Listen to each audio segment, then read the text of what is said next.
Thank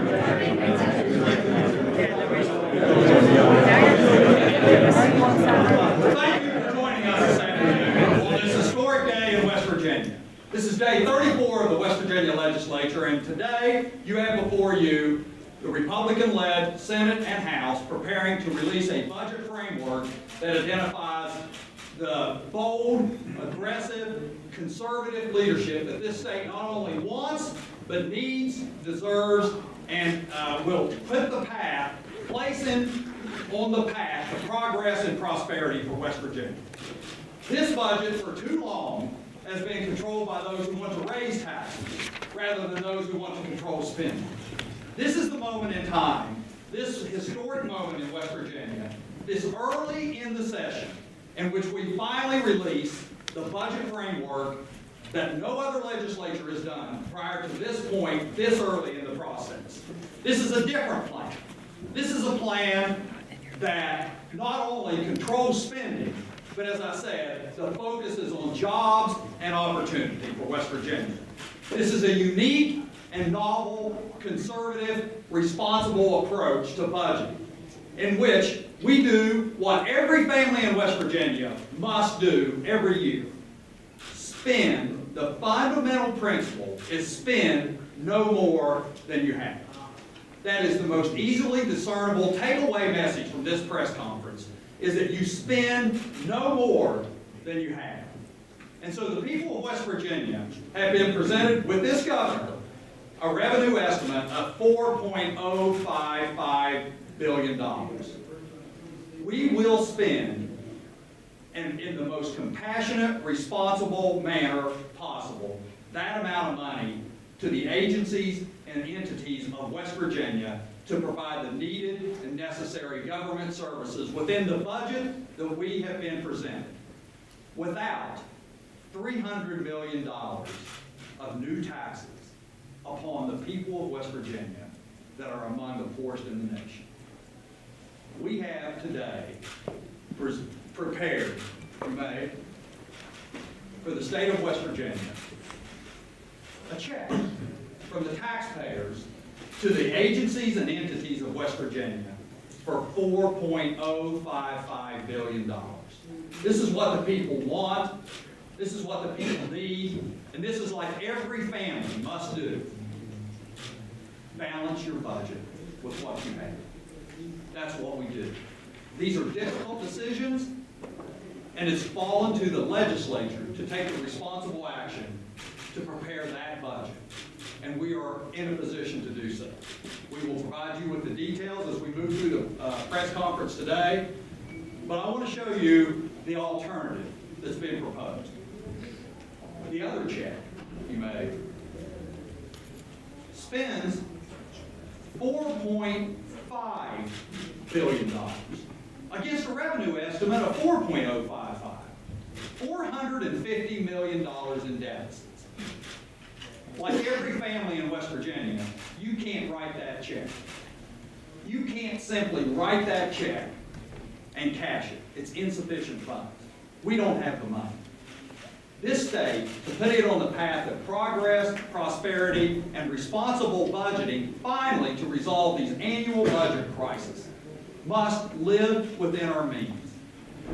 That is the message that this Republican-led legislature is delivering to the people of West Virginia. We will finally live within the means that the people of West Virginia, the taxpayers, the citizens of West Virginia have provided this state in terms of revenue. Like every family, we must live within our means. I'd like to call upon my great friend, the Speaker of the House, to provide some additional detail, and we'll be happy to take some questions. Speaker Armstead. Thank you, Mr. President.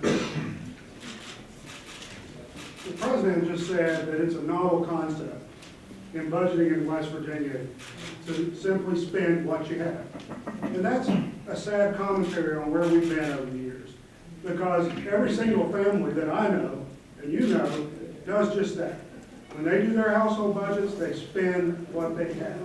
They don't go out and say, I would love to spend more, this would be a great idea to do this or that.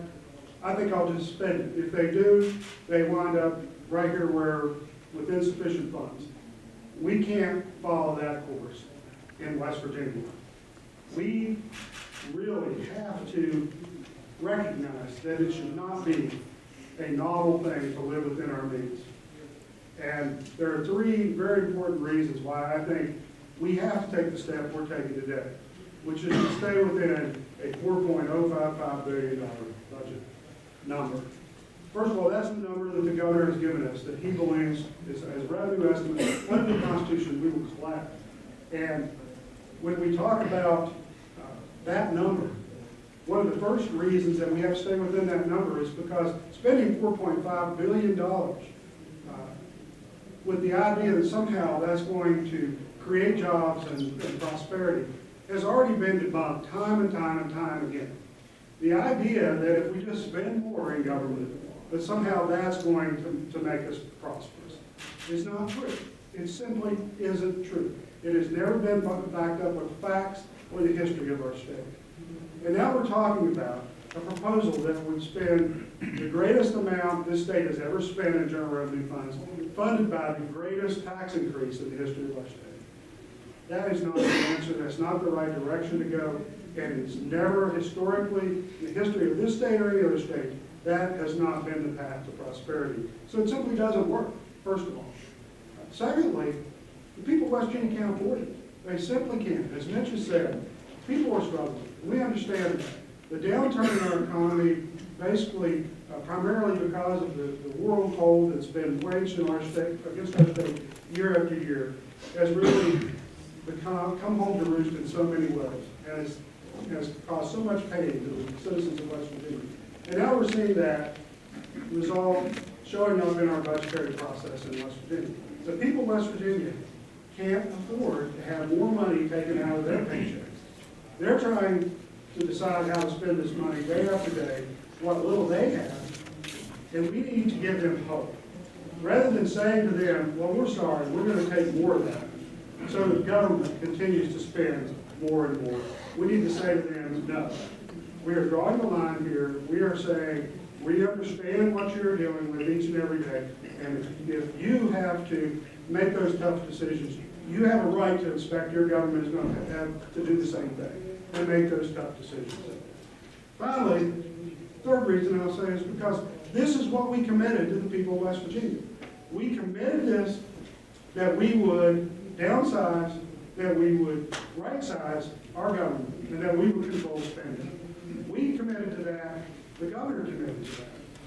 We're keeping our commitment with this budget. We are keeping the commitment we made as a legislature to the people of West Virginia because we recognize that spending $450 million more is not the right course to go in.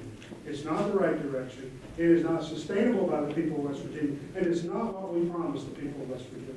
We're going to stand by our promise. The people of West Virginia have a right to expect us to do that, and that's what we plan to do. Now, it's not going to be easy, but let's put it this way. We're not talking about cuts in that sense, because what we have done year after year after year after year is we have started with every agency assuming they're going to get what they got the year before.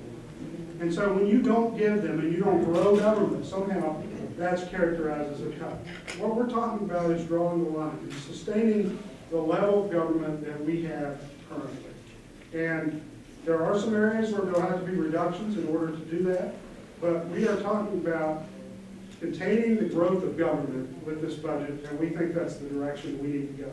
So we're willing to do that, to make those tough decisions. We hope the governor will be willing to do that, to stand by the commitment that he made to the people of West Virginia, because we made this commitment and we're standing by it today.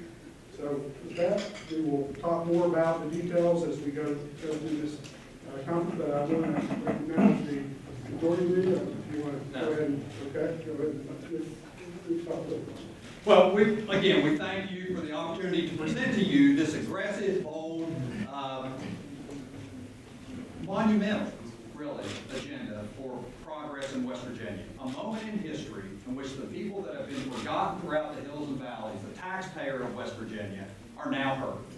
And we look forward to working with the governor in a collegial manner to bring forth this budget that does listen to the people of West Virginia, those who have not been heard for so long, that they're just continually reaching into their pockets, the poorest people in America, and digging out $300 million. That is a shocking amount of money to take from what is statistically the poorest people in America. So this will put West Virginia on the path to once and for all solve this budget crisis and this crisis.